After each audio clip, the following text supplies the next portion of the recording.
नमस्कार मित्रों, उत्तराखंड मुक्ति विश्वविद्यालय के कम्युनिटी रेडियो हेलो हल्द्वानी में आपका बहुत स्वागत है।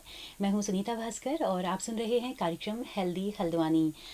दोस्तों, बचपन में या फिर हम स्टूडेंट लाइफ में, स्कूली जीवन में हमने पढ़ा होगा कि मानव शरीर में 206 हड्डियां होती हैं। सबसे बड़ी हड्डी फीमर है। इस तरह की बहुत सारी चीज़ें हम पढ़ते थे, लेकिन उससे ज़्यादा हमने हड्डियों के बारे में कभी भी जानने की कोशिश नहीं की और हमारा वास्ता भी नहीं पड़ा। हम बच्चे होते हैं तो खूब खेलते कूदते हैं और युवा होने पर भी बहुत ज़्यादा मसले कोई हड्डियों के नहीं आते हैं। लेकिन जैसे ही हम थोड़ा एक उम्र पार करने लगते हैं या अपने परिवार में जब हम अपने माँ बापों को, बुजुर्ग लोगों को देखते हैं, तो हमें लगता है कि वो ये तो बड़े मसले हैं हड्डियों के। तो तब हम थोड़ा सा शिद्दत के साथ, संवेदना के साथ सोचना शुरू करते हैं। तो आज ऐसे ही एक मौके पर हम आज बैठे हैं। हमारे साथ हैं डॉक्टर गणेश सिंह, जो कि एसोसिएट प्रोफेसर हैं राजकीय मेडिकल कॉलेज हल्द्वानी में और ऑर्थोपेडिक सर्जन हैं। सर, आपका बहुत बहुत स्वागत है हमारे स्टूडियो में। जी, धन्यवाद जी। और श्रोताओं बहुत को भी धन्यवाद जी। और एक बहुत ही खूबसूरत मौका आज है, बोन एंड जॉइंट डे आज है, जो कि इंडियन ऑर्थोपेडिक एसोसिएशन के द्वारा ये दिवस मनाया जाता है ताकि लोगों में हड्डियों के प्रति जागरूकता पैदा की जा सके। तो इसी पर आज हम बहुत सारी बातें करने वाले हैं। सर, शुरुआत आप करें कि हड्डियाँ कैसे मजबूत होती हैं, क्या होता है हड्डियों का जो रोल है हमारे शरीर में, वो किस तरह का है? बिल्कुल बिल्कुल। देखिए, हड्डियों न सिर्फ हमारे शरीर का ढांचा है जिस पे सारा शरीर टिका हुआ है, और सबसे अंदरूनी हिस्सा हड्डी है, इसलिए हमारी नज़र उस पर पड़ती नहीं, हम उसके वो नज़र आती नहीं। लेकिन हड्डी सिर्फ हमारी मांसपेशियों का एक रखने की जगह नहीं है, उसके बहुत सारे काम हैं। हमारी ब्लड हड्डियों में बनता है, हमारी संरचना ब्लड जो होता है वो हड्डियों में हड्डी बनता के है। अस्थि मज्जा में, जो हड्डी के मज्जा होती है जी। उसमें रेड मैरो, बोन मैरो होती है, उसमें ब्लड सेल्स होती जी। हैं, स्टेम सेल्स जिसे कहते हैं, जी। जो सारी कई सेल में बदल जाती हैं। आजकल आपने सुना होगा स्टेम सेल पे रिसर्च हो रही है। बिल्कुल बिल्कुल। कुछ बहुत सारी नई नई तो टेक्निक वो सब हड्डियों में होती हड्डियों में, हड्डियों में उसका काफ़ी मात्रा होती है। जी। तो रेड मैरो में, तो वो बहुत सारे उसके काम हैं। हड्डियाँ हमारी कैल्शियम का एक बैंक की तरह काम करती हैं। अच्छा। सारी हमारी हड्डियाँ कैल्शियम उसमें जमा रहता है, और ये इतना महीन बैलेंस है कि 0.5 भी इधर उधर हो जाए, पूरा शरीर उसको बैलेंस करने में जुट जाता है। अच्छा। एक कैल्शियम को बनाए रखना हमारी शरीर का एक महत्वपूर्ण एम है। जी। अगर हम इसके बारे में जानेंगे तो तब पता चलेगा कि हमारी पूरा दिन शरीर इस काम में लगा रहता है कि कैल्शियम बैलेंस करके रखूं। ओके। बीमारी हो रही ये है, हमारे बॉडी के बॉडी पार्ट्स का खुद ही इंहेरेंट करते हैं, पार्ट है। हाँ खुद ही ये काम हाँ, करते ये हैं। है ना, बहुत ज़रूरी है। कैल्शियम का एक सीमित जो उसकी भी मात्रा है वो होना। जी जी जी। इससे तो बदलाव में विटामिन डी की कमी होना और कैल्शियम की कमी, दोनों कई बार हमें लगता था कि एक ही चीज़ है। हाँ, तो ये विटामिन डी डिफरेंस क्या है? हमारे कैल्शियम के बॉडी में एब्जॉर्प्शन को बढ़ाता है। विटामिन डी का सबसे अच्छा स्रोत सनलाइट है। बिल्कुल। यानी खाने में भी उसके स्रोत हैं, लेकिन खाने में इतनी कम मात्रा होती है कि ये संभव नहीं हो सकता कि हम खाने से उसकी पूर्ति कर सकें दिन भर में हमारी विटामिन डी की। तो हमें सनलाइट में उतना रहना सनलाइट है। तो लेना ही लेना है। जी। सनलाइट सबसे अच्छा सोर्स है। अगर नहीं ले पाते हैं तो फिर हमें सप्लीमेंट्स, आजकल को मेडिसिन आ गई हैं, जी। उनका सहारा लेना पड़ेगा, क्योंकि विटामिन डी ऐसी चीज़ है जो नई बॉडी में बनती है। जी। और विटामिन डी के होने के कारण जो कैल्शियम हमारा है अच्छी तरह काम करता है, अच्छी तरह एब्जॉर्ब होता है। तो विटामिन डी के बिना कैल्शियम अधूरा सा है, अधूरा रहेगा। अधूरा सा है। ओके। तो सर, ये तो आपने बताया कि हड्डियाँ किस किस तरह से काम करती हैं। अब हड्डियों में दिक्कतें कहाँ से आना शुरू होती हैं, हड्डियों किन में? वजहों से, हाँ, किस उम्र में? बिल्कुल बिल्कुल। देखिए, आजकल जो सबसे जो ज़रूरी है, ये हड्डियों की जो दिक्कतें पैदा होती हैं, आमतौर पे वो नज़र नहीं आती। बहुत समय बाद जब हड्डी बहुत वीक हो जाती है तो किसी फ्रैक्चर के रूप में नज़र आती है। अरे ये फ्रैक्चर हो गया तो पता चला कि अरे मेरी हड्डी कमज़ोर थी। लेकिन हड्डी कमज़ोर वो सालों से आपकी हो रही है। तो क्योंकि ये एक अंदरूनी चलने वाली बीमारी है, साइलेंट किलर की तरह ये एक एपिडेमिक है। ये एक पूरी दुनिया में एक ऑस्टियोपोरोसिस के केस नंबर 1 हैं, लेकिन जी, जी। बढ़ते जाएंगे। जितना लंबा जिएंगे हम और बढ़ेंगे। जी। तो हड्डियों के इसी कमजोर होने को ऑस्टियोपोरोसिस बोला कहते जाता हैं। है। जी। हाँ, जो कि एक बहुत गंभीर समस्या है। ओह। पूरे एसोसिएशन वर्ल्ड के सिर्फ इसी को अध्ययन कर रहे हैं, बहुत ही, क्योंकि एक साइलेंट है। जी। अब जैसे हम लोग सोचते हैं हार्ट अटैक आ गया, हार्ट अटैक में क्योंकि तुरंत मृत्यु होती है तो उस पर सारा ध्यान जाता है, यार ये सब ये बीमारी है, इसका बचाव करना है, ओके। इसके लिए टेक्नोलॉजी। लेकिन जो अंदरूनी चल रही है, जो दुनिया के अधिकतर लोगों को प्रभावित कर रही है, जी जी जी। सभी को प्रभावित कर रही है लगभग, जी सर, इसका उस पे ऐसा भी नजर नाता दिया। है कि जो विकसित जो देश हैं, वहाँ पर ये ज़्यादा है, और अभी आदिवासी समाजों में जो उस तरह के इलाकों में जहाँ पर वहाँ पे कम है क्या, ऐसा है क्या? हाँ, हो सकता है, ये हम्म, कारण हो सकता है। जी। लेकिन विकसित देशों में उनकी अपनी दिक्कतें हैं ज़रूर, लेकिन आप ये भी देखेंगे कि वो पैदल चलते हैं, साइकिलिंग करते हैं। आप देखा होगा अंग्रेज लंबी लंबी दूरी उनके पैदल होते हैं, साइकिल करते हैं, बिल्कुल हमारे वहाँ नहीं करते, तो सब बैलेंस हो जाता है। बिल्कुल। तो हाँ, हमारे यहाँ ये हो रहा है क्योंकि एक उभरता हुआ देश भारत है, तो अब ज़रा सा भी आदमी पैदल नहीं चल रहा। छोटे बच्चे जो खेलते थे, अब खुद पेरेंट्स ही कहते हैं कि ज़रा दूरी भी जाना है तो स्कूटी बस में जाएगा स्कूल। मतलब पहले लोग खेलते थे, कूदते थे, वो अब कहाँ रह बिल्कुल गया बिल्कुल ऐसा। बिल्कुल, अब हम बहुत और ज़्यादा सुविधा सनलाइट बच्चा ले नहीं पाता, गर्मी हम्म लगती है, एसी चाहिए, हम्म खेलते कूदते हैं नहीं। तो बिल्कुल। तो सर, ऐस ऑस्टियोपोरोसिस क्या पिछले कुछ सालों में, कुछ दशकों में बढ़ता हुआ दिख रहा है? बिल्कुल पहले बढ़ता कम है। था कि अब बढ़ रहा हाँ, है? क्योंकि पुराने ज़माने के जो लोग हैं अभी हम्म भी वो काफ़ी हेल्दी हैं। अब ये जनरेशन थोड़ी और, जी। अगली जनरेशन हो सकता है थोड़ी सी उनमें और दिक्कत आए, ओह, क्योंकि वो तो वो चुनौतियां जीवन नहीं, लगातार बढ़ ही रही बढ़ती हैं, रही है, बढ़ ही बढ़ती रही रही हैं। है। तो खान पान और जीवन शैली इसके लिए जीवन शैली, जिम्मेदार है। जीवन शैली मैं तो कहूँगा कि जीवन शैली का सबसे इम्पोर्टेंट है कि जीवन शैली हम तब शुरू करते हैं जब हमारी, अरे हम 40 के हो गए, अरे 50 के हो गए, अरे यार अब हमें बोन का ध्यान देना है। हम्म सबसे ज़रूरी बोन का ध्यान देना है इनिशियल 25 ईयर्स। हम्म ये एक बैंक की तरह है, जैसे मैंने पैसा जमा किया 25 साल, हम्म, और बाकी की पूरी ज़िंदगी में उससे खाऊंगा, ओह वाह, पेंशन पेंशन खाऊंगा। बिल्कुल। तो कैल्शियम का भी ऐसे ही बोला जाता है, कैल्शियम का एक बैंक आप 25 साल में जमा करते हैं। बोन का पीक बोन मास उसे कहा जाता है हम्म कि 12 टीन एज से लेके 25 साल तक आप जितना कैल्शियम बॉडी का है पीक होता है आपका, हम्म उसके बाद उतना कभी नहीं होता, और उसके प्रपोर्शन के रूप में आप उसको क्षरण होता रहता है। हम्म तो आप जितना ज़्यादा उसको जमा कर पाएंगे जी उतनी लंबी लाइफ आप जी। जिएंगे। तो सर, क्या करना होगा? बच्चों से अगर आप स्टार्ट करें। मैं बच्चे आजकल दूध सबसे, नहीं पीते हैं बिल्कुल क्योंकि भी। यही हमारा जो है कि स्ट्रॉन्ग बोन स्ट्रॉन्ग नेशन। जी।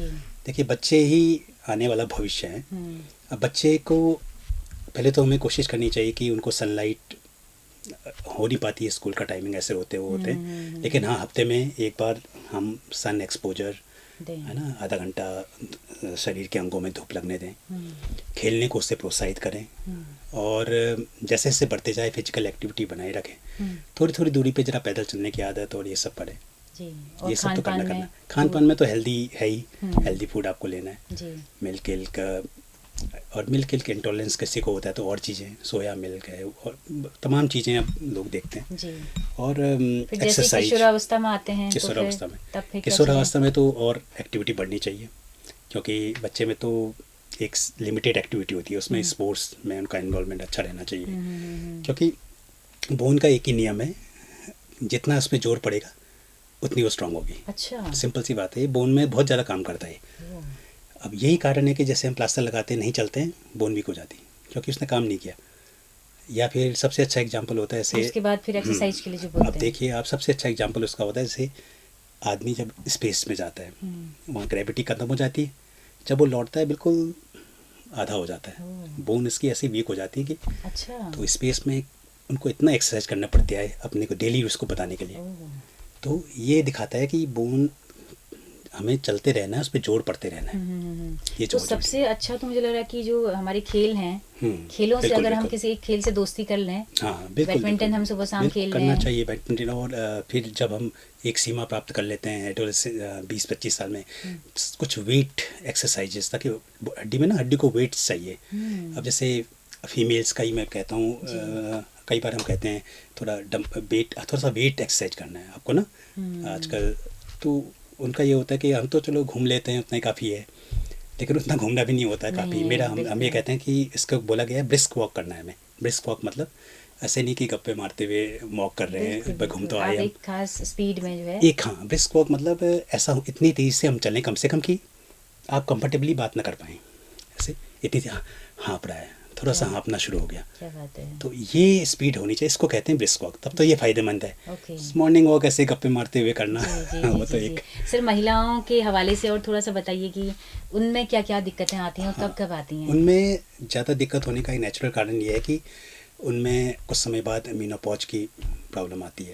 पीरियड्स, मेनोपॉज के बाद उनकी हड्डी में अचानक से ज़्यादा कमी आती है एज कम्पेयर टू पुरुषों के। मेल जी।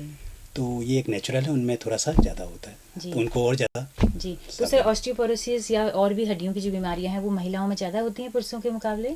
हाँ, महिलाओं में ज़्यादा होनी होती हैं, जी। लेकिन अब क्योंकि अध्ययन ही महिलाओं में ज़्यादा होते हैं इस कारण के, अच्छा अगर सब देखा जाए तो पुरुषों में भी होती होंगी कम हो। अच्छा अच्छा। हाँ, लेकिन नहीं, जैसे अधिकतर महिलाओं की महिलाएं। जीवन शैली हम देखते हैं ना कि जैसे ही एक बच्ची किशोरी से थोड़ा सा किशोरी होती है हम्म, तो उस पे पाबंदियां लगाती कि खेलना नहीं है। अब तो हालांकि खेल रही हैं शहरों के लड़कियां, लेकिन गाँव में अभी भी आप देखिए कि एक उम्र के बिल्कुल। बाद उसका खेलना बंद हो जाता है, सबसे बड़ी बिल्कुल बात। बहुत है। उसके बाद से फिर शादी के बाद से एक घरेलू जो लाइफ है उसमें आपको घंटों खड़े रहना है, तो किचन में काम करना हाँ है, बिल्कुल। तो एक्टिविटी बहुत कम है। बहुत तो इस वजह से भी शायद ये सब बहुत कम है, बढ़ता उनका होगा। खान पान भी प्रभावित होता है। बिल्कुल। और फिर प्रसव की जो पूरी प्रक्रिया हाँ से हाँ, गुजरती हैं और उसमें भी अधिकतर हिस्सा हमारे समाज का अभी भी अच्छी डाइट उनको नहीं मिल पाती, नहीं और मिल फीमेल्स पाती। को घर के तो सबसे लास्ट में खाना वो उनको मिलना मुश्किल होता जी है। जी जी ऊपर से जैसे जैसे प्रेगनेंसी बढ़ती जाती है, बच्चे होते जाते हैं, सारा कैल्शियम बच्चे को दूध पिलाने में, बच्चे की परवरिश में जी। बच्चे पे ट्रांस हो जाता है, खुद ही वीक होती हैं वो, फिर कैल्शियम आपकी बॉडी का आपके बच्चे पे जा रहा है और वीकनेस हो जाती है। बिल्कुल तो बिल्कुल। महिलाओं के लिए तो थोड़ी दिक्कत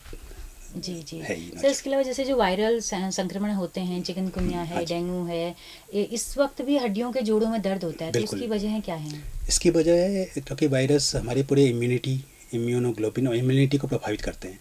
अभी कोविड में हमें ये देखने को और पता चला कि देखो कोविड जैसा वायरस भी शरीर में दर्द, पता नहीं क्या क्या नए नए सिम्टम पैदा कर देता है। जी। और चिकनगुनिया डेंगू में तो देखा ही जाता है कि मरीज सही हो जाता है, बुखार सही हो जाता है, लेकिन जोड़ दर्द महीनों महीनों तक रहता ओह है। अच्छा, तो महीनों तक हाँ भी? हाँ, बहुत परेशान, उसको तो हड्डी तोड़ बुखार बोलती हैं ओह अच्छा चिकनगुनिया को, अच्छा डेंगू को। अच्छा। जी तो इसमें ये होता है कि कॉम्प्लेक्स ऐसे बदलाव होते हैं कि वो हड्डियों को वीक कर देते हैं, जॉइंट में फ्लूइड बढ़ जाता है। जी। तो ये तो सर काम तब आता क्या है। करें फिर? अब क्या इसके उपाय है? लिए तो अभी बिल्कुल कोई पुख्ता उपाय तो अभी पता नहीं चल पाए, लेकिन हाँ जी बचाव है, हड्डी को स्ट्रॉन्ग रखना, जी कैल्शियम वेल्शियम की, विटामिन डी की कमी ना होना, जी जी क्योंकि जी। अल्टीमेटली हर चीज़ लौट के वहीं आ जाती है कि हमारे शरीर में कैल्शियम घटाने वाले और कैल्शियम बनाने वालों के बीच जो महीन बैलेंस है उसको वो बनाए बरकरार रखना है। जी जी। हर सर बीमारी में ये प्रभावित होता है। क्या बात है। हाँ सर ऐसे खाद्य पदार्थ या पेय पदार्थ ऐसे हैं जो कि हमारे हड्डियों को नुकसान पहुंचा रहे हैं?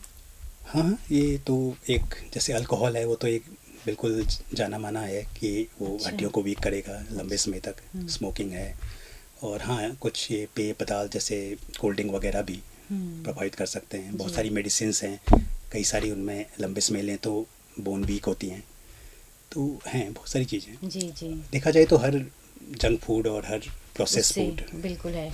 सर उसके अलावा हम जैसे सुनते आते हैं कि हड्डियों का ग्रीस खत्म हो गया है, हाँ घर्षण नहीं उनमें, हम्म, लिगामेंट वाली कई बार बातें आती हैं जो, तो ये थोड़ा सा बताइए इसको एलिब्रेट करके कि एक तो हड्डियां हैं, एक उनके जॉइंट हैं, हाँ जी हाँ। दोनों की कौन कौन सी मुख्य बीमारियां हैं? हाँ देखिए, जॉइंट तो दो हड्डी का मेल से बनता है, जहाँ पे दो हड्डियाँ मिलती हैं उसे जॉइंट, जैसे एल्बो है, हमारे घुटने हैं। जी। सर ताकि कितने जॉइंट्स होंगे हमारी बॉडी में? काफी सारे जॉइंट्स हैं हाँ ना? काफ़ी जॉइंट है, बहुत, मतलब लेकिन कुछ मेजर, संख्या। हाँ हाँ मेजर जॉइंट की, लेकिन जी बीमारी ज़्यादातर उन जॉइंट में होती है जिसमें हम चलते हैं। जी जी जी। जैसे आपने देखा होगा घुटने, क्योंकि पूरी बॉडी का वेट पड़ता है, हम्म। इसमें आपने कम सुनते हैं। हम्म। हाँ, तो ये तो वेट, घुटने वाला जो हाँ जॉइंट है वो सबसे क्योंकि वो ज्यादा वेट बियर करते चर्चा हैं, में उनको रहता कहते है। हैं हम वेट बियरिंग जॉइंट। ओके। उनमें ही बीमारी ज़्यादा प्रभावित करती है, पूरी जी बॉडी का वेट बढ़ता है। जी। तो और सर वजन बढ़ना इसकी एक बड़ी वजह है घुटनों में हाँ दर्द बिल्कुल की? बिल्कुल, वज़न कम होने से काफ़ी दिक्कतें कम होती हैं, हम्म। तो जाहिर सी बात है कि वज़न बढ़ना उसको बढ़ाता है। बिल्कुल। तो जैसे ज्यादातर रोगी हम देखते हैं कि घुटने दर्द और कमर दर्द, कूल्हे में दर्द, हाँ ये तीन बिल्कुल। वाले रोगी ज्यादा वजन आते हैं। वजन का बताने के लिए ये समझना ज़रूरी है कि हम वजन को देखते हैं कि मेरा 80 किलो वजन है, मैं खड़ा हूँ, मेरी जोड़ पे 80 किलो वजन पड़ रहा है, लेकिन ये तब पड़ रहा है जब मैं सिर्फ खड़ा हूँ। जब मैं चल रहा हूँ तो ये मान के ओह, चलिए वो 3 गुना है। अरे बाप रे। जब मैं भाग रहा हूँ तो हो सकता है 6-7 गुना है। अच्छा तो ये हम भूल जाते हैं, तो जी। इससे हमें सिचुएशन बहुत प्रभावित करती है। इसीलिए आप इतना गुना बढ़ जाता है कि आप ज़रा सा 3-4 किलो भी कम कर लें, आपको कई गुना उसका लगता है रिजल्ट फ़ायदा हो मिलेगा। गया, क्योंकि वो कई गुना बिल्कुल बिल्कुल प्रभावित बिल्कुल। होता है। तो सर आपके पास जो भी हड्डी वाले रोगी आते हैं उनको क्या सलाह आप देते हैं वेट कम करने की? वेट अच्छी कम डाइट तो लेने? बिल्कुल सही बात है, वेट जी। कम हो जाए तो उससे अच्छी कोई बात नहीं। हम्म। वेट कम होने से न सिर्फ हड्डियाँ, पूरी मेटाबॉलिज्म बॉडी की सही हो जाती है, हर चीज़ सही हो जाएगी, जी और उससे आप लंबी दूरी तक चलेंगे, भागेंगे, एक्सरसाइज करते रहें। एक सीमा पे जाके किसी एक्सपर्ट से आप अपने कोई एक्सरसाइज करने में दिक्कत हो रही तो आप चूज कर लें कि ये एक्सरसाइज मेरे लिए है। जी। कई एक्सरसाइज हैं जो आपके लिए मुफीद होंगी, तो वो समझना। और वेट ट्रेनिंग थोड़ा थोड़ा समय के साथ, जैसे फीमेल को होता है, हम बताते हैं तो बड़ी वो होती है, मैम कैसे डंबल ये वजन कैसे उठाएंगे, मतलब ऐसा दिखाया ये कि तो हमारे लिए है ही नाजुक नहीं, होती हैं, हमारे लिए उनको नहीं, ये सब तो नहीं हम करना करते ही नहीं है। हाँ। हाँ, जबकि आजकल के आप किसी सेलिब्रिटीज़ को देखें फिटनेस, वो तो वेट डंबल भी उठाते हैं, सब बिल्कुल करते हैं। बिल्कुल। तो हम अपने श्रोताओं को बताना चाहूँगी कि ये बिल्कुल खास पॉइंट है आज की हमारी बातचीत का, कि महिलाओं को थोड़ा सा डंबल उठाने चाहिए, भले ही वेट आप दो कई दो पाँच तरीके पाँच से, किलो दस कुछ दस कुछ किलो हाँ, जितना भी वेट उठाएं। बॉडी में पड़ना जी, चाहिए। तो घर पे हम खरीद सकते हैं, ऑनलाइन भी मिल जाते हैं बहुत सारे आजकल तो अवेलेबल हैं हर जगह पे। कुछ तो थोड़ा सा हम लोग वेट नहीं बिना, तो कई तो पानी की बॉटल्स भर हाँ के हाँ भी हाँ, थोड़ा कुछ सा भी, एक्सरसाइज कर लेते हैं। तो ये सब एक्सरसाइज महिलाओं को तो खास तौर पे करनी ही चाहिए, बाकी सभी पुरुषों को भी करनी चाहिए। बिल्कुल। सर आज क्या संदेश देंगे आज के दिन में, हड्डियों और अपनी जॉइंट्स को हम कैसे मजबूत रखें? कि आज के दिन में तो ये है कि आप नियमित व्यायाम, जो पुराने पुराने जो हमारे विचार थे वो आज भी बिल्कुल परंपरागत ज्ञान जो हाँ, हमारा था। वो हमारा बिल्कुल आज भी वही है कि अच्छी जीवन शैली हो, एक्सरसाइज हम करें, और कोई भी इश्यू हो, हम कोई भी शंका हो, ऐसा ना सोचे कि क्योंकि हमारे किसी को भी, उनको भी जोड़ों में दर्द था, उन्होंने ये ट्रीटमेंट किया, मैं भी वही करूँगी, उनको ये दवा लगी थी, इनको इंजेक्शन लगा था। हर बीमारी अलग है, हर मरीज अलग है। आप चिकित्सक की सलाह लें कहीं भी कोई शंका हो, और अच्छे खान पान का जी पालन जी करें, जी जी और जी एक्सरसाइज करें, जी। स्वस्थ सर रहें। जैसे कि हमने हमारे अटल जी का सुना था कि घुटना प्रत्यारोपण बिल्कुल हुआ था बिल्कुल। विदेश में कहीं पे, तो ये प्रत्यारोपण हो जाते हैं घुटने के?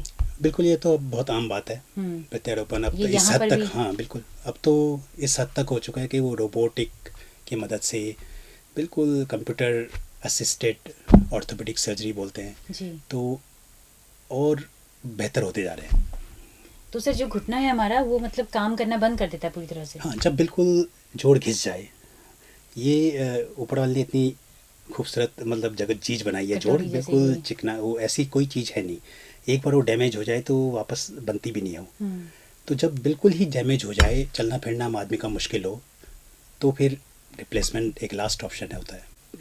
पेशेंट स्पेसिफिक इंस्ट्रूमेंट, अब तो ओके। यहाँ तक होता है जी जी जी। कि बिल्कुल आपके लिए बन के अच्छा, वो चीज़ आई तो है। सर ये हमारे उत्तराखंड में या हमारी हाँ, राजकीय मेडिकल कॉलेज में हाँ, उपलब्ध अब है हाँ, ये चीज़ें? अब ये आप लोग करते हैं हाई सर्जरी? एंड वाली तो उपलब्ध नहीं, लेकिन हाँ बेसिक जी कूल्हा और घुटना प्रत्यारोपण तो बेसिक हो जाते हैं। जी जी। बिल्कुल रोबोटिक और ये वाली सुविधाएं अभी फिलहाल नहीं है। नहीं आई है। सर ओपीडी में किस किस तरह के पेशेंट आपके पास आते हैं, ज़्यादा हड्डी वाले? ज़्यादातर तो वही दर्द है, कमर दर्द है, घुटना दर्द है, मतलब जी। वही आर्थराइटिस उसको जी बोलते हैं। जी जी जी जी। और उसके अलावा सर जैसे कि आपका जो ऑर्थोपेडिक एसोसिएशन है वो दुर्घटनाओं में जो लोग घायल हो रहे हैं उन पर भी ज़्यादा फोकस रहता बिल्कुल है, बिल्कुल। जैसे कि इस बार की हाँ, थीम भी है कि हम हाँ, किसी एक को अगर टीच करेंगे बिल्कुल बिल्कुल। तो वो कईयों को करेगा। देखिए, दुर्घटनाएं आप यहाँ का भी देख लीजिए, कहीं का आप हमेशा न्यूज़पेपर पढ़ते रहते हैं। धीरे धीरे नंबर वन कॉज ऑफ, जिसे मॉर्बिडिटी ऐसे बोलते हैं हम लोग, कि मॉर्टेलिटी और मॉर्बिडिटी का एक प्रमुख कारण बढ़ते जा रहे हैं हमेशा। और वो भी वो दुर्घटनाएं होती हैं जो रिपोर्ट होती हैं, कई तो रिपोर्टेड भी नहीं होती। बिल्कुल। और उससे, दुर्घटना से पूरी फैमिली की तो लाइफ प्रभावित होती है, पूरी उस पर्सन की भी आने वाली 10-15 साल तक काम पे न लौटना, बहुत पूरी लाइफ उसकी प्रभावित होती है, जी, क्वालिटी जी। Of life. तो दुर्घटनाएं एक बहुत बड़ा कारण है। और सबसे बड़ा कारण और यह है कि जागरूकता। आप देखें कि जैसे एक बार हेलमेट लगाने का प्रावधान आया तो आपने, लोगों ने देखा कि हेड इंजरीज काफ़ी कम हो गई। लोगों ने हमें बताया कि यार अब तो मरीज ऐसे कम, बहुत कम आते हैं। तो ये जागरूकता, ओके। और सब मिलके काम करें, सरकार, लोग, बिल्कुल और हम भी बिल्कुल जागरूक करें लोगों को। बिल्कुल बिल्कुल। तो सर जब हम कहीं राह चलते कोई देखते हैं कि कोई दुर्घटना होती है, तो ऐसे केसेज में क्या पहल करनी चाहिए हम लोगों को? बिल्कुल। पुलिस वालों को, या हॉस्पिटल के जो कर्मचारी हैं, या आम राह चलता कोई व्यक्ति है, क्या करना चाहिए? देखिए, सबसे पहले तो प्रॉब्लम इसमें ये आती थी कि आदमी डरता था कि यार, अरे यार, मैं इसे अस्पताल पहुंचाऊंगा तो पुलिस केस होगा, किसी पुलिस मुझे बार बार इन बुलाएगी कचरों में परेशान नहीं करने के। पड़ना। इसके लिए भारत सरकार ने एक गुड समैरिटन को बुलाया कि कोई भी आदमी जो उसको पहुंचाया जाएगा उसे गुड समैरिटन कहा जाएगा, उससे कोई कोई उसका लेखा जोखा नहीं होगा, कोई उससे परेशान नहीं करेगा। तो ये एक, चलो एक पहला कदम है कि हाँ, हर कोई अब लोग भागीदार बने कि किसी को अस्पताल पहुंचाए बेझिझक।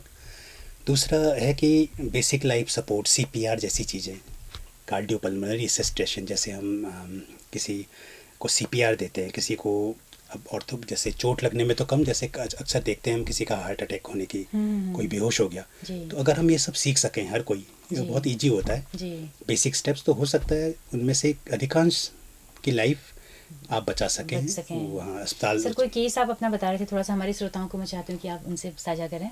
हाँ, एक अभी फ़िलहाल हाल में ही केस आया था कि एक यहीं पर ऊपर हल्द्वानी में रहती है कोई फीमेल, उनके हस्बैंड को ऐसा लगा उन्हें कि हार्ट अटैक सा आ गया, वो बेहोश होकर गिर गए। तो अब किसी ने कभी सुना होगा उस महिला ने, तो उसने यूट्यूब में ऐसे देखा कि क्या किया जाता है इसमें, हाँ, ऐसे हाथ रखते हैं, ऐसे लेटाते हैं, ट्यूब हाँ, दे के अपने हस्बैंड को ऐसे किया जब तक गाड़ी की व्यवस्था हुई। ओके, और फिर वो जब तक पहुंचा तो लकीली वो सरवाइव कर गए। और क्या डॉक्टर ने बात पूछा है। यार कि आप ये सब आप करके आए थे? हम्म। तो उसने कहा कि हाँ, मैं अब मुझे कुछ था ही नहीं, मैंने यूट्यूब में देखा। अच्छा, तो एक है कि चलो ये भी एक अच्छा पहलू है। बिल्कुल बिल्कुल तो बिल्कुल। तो तो आप सब फिर लोग भी ये सब कर सकते हैं, प्राइमरी जो हमारी हाँ चीज़ें हैं। हाँ, और समय समय पर हम सुषमा तिवारी की वजह से और से हम ये कोशिश करते हैं कि ये फर्स्ट रिस्पॉन्डर को, जैसे कि ट्रैफिक पुलिसमैन, ऑटो वाले, नर्सिंग, पुलिस पर्सनल, उनको ट्रेनिंग हम देते रहते जी हैं, आम जनता को भी। नर्स तो कभी भी आपको मौका लगे कि ऐसा हो रहा है आसपास पता चले तो आप उसमें आए, बिल्कुल थोड़ा बिल्कुल, सीखें। क्योंकि दुर्घटनाएं तो बहुत ज़्यादा बढ़ी हैं दुर्घटनाएं भी, पिछले और कुछ आप सालों सभी के में। घर में कोई ना कोई हादसे कभी कुछ ऐसी न कुछ। हो सकता है, तो आप एक प्रयास तो कर सकते हैं। बिल्कुल बिल्कुल। तो डॉक्टर साहब कुछ और कहना चाहेंगे या काफ़ी बातें हो चुकी हैं हाँ आज हड्डियों के संबंध में? तो इस दिवस को कैसे सेलिब्रेट करता है इंडियन ऑर्थोपेडिक एसोसिएशन? हाँ, ये तो दिवस है, ये 2012 से हम लोग इसे सेलिब्रेट कर रहे हैं। हम्म, उस समय के एक प्रेसिडेंट थे, उन्होंने पहल की थी। तो उसको यही है कि ये पूरा हफ्ता ही हम मानते हैं, 1 से 6, बस पहला हफ्ता अगस्त का, कि हम इसमें तरह तरह के कार्यक्रम करें। जी बल्कि इस बार ऐसा पॉसिबल हमसे नहीं हो पाया, वरना ये था कि जब आज से 2 साल पहले सबसे ज़्यादा फ्री सर्जरी का वर्ल्ड रिकॉर्ड अच्छा हमारी संस्था ने बनाया। सारी इंडिया में सब लोगों ने फ्री सर्जरी किस दिन की, और वो वर्ल्ड रिकॉर्ड बना। अच्छा, एसोसिएशन ने। हाँ, जी इस बार भी अभी इनका मैसेज आया था कि ओके ये आप सीपीआर वर्कशॉप कीजिए, जी तो सबके डाटा जमा कीजिए वर्ल्ड लिम्फ का रिकॉर्ड के लिए। अच्छा, हो सकता है ये अभी कुछ दिन बाद आए कि हाँ ये हो गया इनका है। रिकॉर्ड बन गया है। हाँ, तो करते रहते हैं जी ऐसा। जी जी जी। सर ऑर्थोपेडिक सर्जन्स के लिए, इस फील्ड के लिए क्या चुनौतियां हैं इस वक्त पे बनी हुई कुछ? हाँ, ऑर्थोपेडिक फील्ड के लिए चुनौतियाँ, एक तो अब जैसे जैसे हम लोग लंबे जीते हैं, अब पहले की तुलना में अब हमारी लॉन्जेविटी बढ़ गई है। तो धीरे धीरे जैसे हम लंबे समय तक ज़िंदा रह रहे हैं अब मेडिकल फील्ड की वजह, तो बीमारियां भी ओल्ड एज वाली, बोन की वीकनेस वाली उसी अनुपात में बढ़ेंगी। बढ़ेंगी। तो वो एक चैलेंज है, उसको ठीक करना। प्लस एक्सीडेंट, नए नए किस्म के एक्सीडेंट देखने को मिल रहे हैं, वो होना।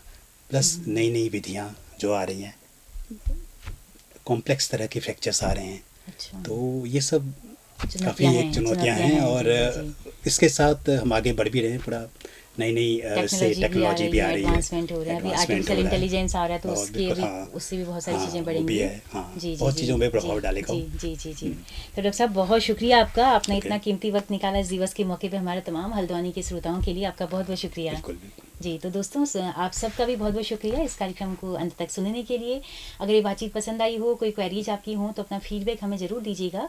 जैसे कि हम बताते हैं कि हमारा रेडियो एक सामुदायिक रेडियो है, जिसकी पहुंच रेडियो में केवल हल्द्वानी शहर तक है। लेकिन अगर आप दूर दराज पहाड़ों में या देश के किसी भी हिस्से में इस रेडियो को सुनना चाहते हैं, तो हमारे यूट्यूब चैनल के जरिए आप इन कार्यक्रमों को सुन सकते हैं। हेलो हल्द्वानी नाम से हमारा यूट्यूब चैनल है, फेसबुक पेज है, इंस्टाग्राम अकाउंट है। आपके फीडबैक का बहुत बेसब्री से इंतजार रहेगा। तो इसी के साथ अपनी रेडियो मित्र और डॉक्टर साहब को दीजिए इजाज़त। नमस्कार।